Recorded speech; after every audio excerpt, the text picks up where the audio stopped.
Start. सभापति महोदय वे विधेयक जिनका संबंध वित्त या धन से होता है, जैसे टैक्स लगाना, सरकारी व्यय करना, ऋण प्राप्त करना आदि, धन विधेयक कहलाते हैं। यदि यह निर्णय ना हो पाए कि कोई विधेयक धन विधेयक है या नहीं, तो अध्यक्ष का निर्णय अंतिम होता है। साधारण विधेयक की तरह धन विधेयक को भी 3 अवस्थाओं से गुजरना पड़ता है, परंतु इसमें कुछ अन्य शर्तें भी शामिल हैं, जैसे कि धन विधेयक केवल लोकसभा में ही प्रस्तावित किया जा सकता है, राज्यसभा में नहीं, और वह भी राष्ट्रपति की पूर्व अनुमति से। लोकसभा से पारित होने के पश्चात इसे राज्यसभा को भेजा जाता है। राज्यसभा के पास इस पर विचार करने तथा पारित करने के लिए केवल 14 दिन का समय होता है। राज्यसभा धन विधेयक को अस्वीकार कर सकती है। इसे या तो विधेयक पारित करना होता या फिर कुछ सुझाव देने होते हैं। यदि राज्यसभा 14 दिन तक विधेयक को वापस नहीं भेजती है, तो यह माना जाता है कि विधेयक दोनों सदनों द्वारा पारित हो गया है। इसलिए इसे राष्ट्रपति को हस्ताक्षरों के लिए भेज दिया जाता है।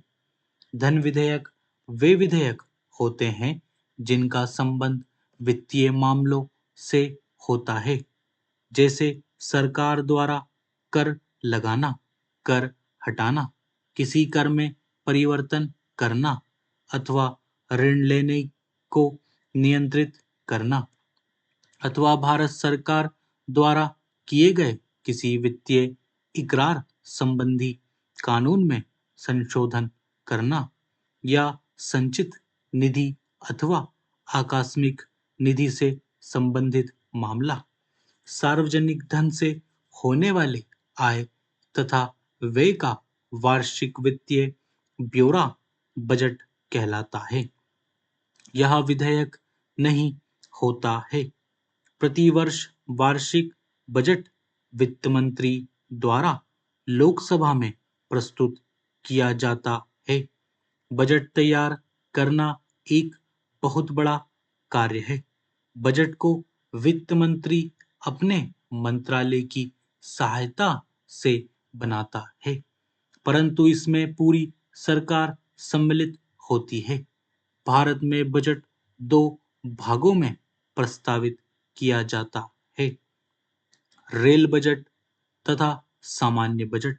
सामान्यतः रेल बजट रेल मंत्री द्वारा फरवरी के तीसरे सप्ताह में प्रस्तुत किया जाता है, जबकि साधारण बजट प्रायः फरवरी के अंतिम दिवस पर प्रस्तुत किया जाता है। बजट की प्रस्तुत करने वाले दिन इस पर कोई चर्चा नहीं होती है, इसलिए प्रस्तावित होने के पश्चात सदन की बैठक समाप्त हो जाती है। संघ सरकार के सभी मंत्रालयों तथा विभागों को समितियों का गठन लोकसभा द्वारा किया जाता है। प्रवर समितियां अनुदान की मांगों पर विचार करने के पश्चात दोनों सदन लगभग 3 सप्ताह के लिए स्थगित कर दिए जाते हैं।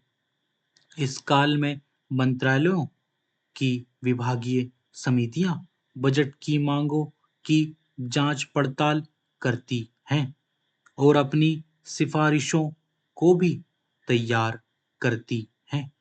इससे पूरे सदन का समय बचता है। स्टॉप। दोस्तों, ये पूरे 400 शब्द थे और आप देख सकते हैं कि 400 शब्दों को हमने 4:40 में कंप्लीट किया है।